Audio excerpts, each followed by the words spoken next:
Izakhamuzi ibhikishe ngaphandle kwezibhedlela eJubilee kulandela ukubheduka kwalesi sifo sohudo.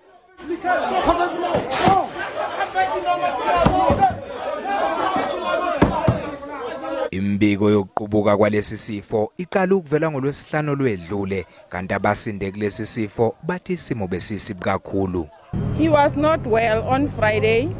He just said he had a headache and running stomach and cramps. So he went to the toilet like the whole night. And now after 3 days he started bleeding. Sekuqalwe uhlelo lokuhlola amanzi. During the briefing, I've just received an update that at the Themba water treatment plant, it's tested negative, so we are good. So far as remnants of cholera, there's none there.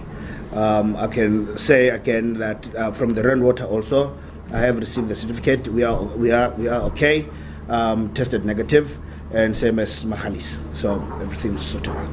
Iphathimandla zithi bangamashumi amane nomuvu abantu abatholakale benalesi sifo kuleli. We have 41 cases now countrywide.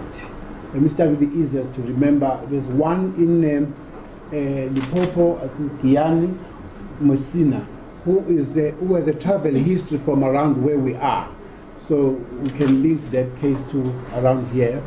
There are 6 cases in Free State. Abantu bathola lesi sifo sohudo uma bedla ukudla noma bephuza amanzi anegciwane elibizwa ngokuthi ivibrio cholera.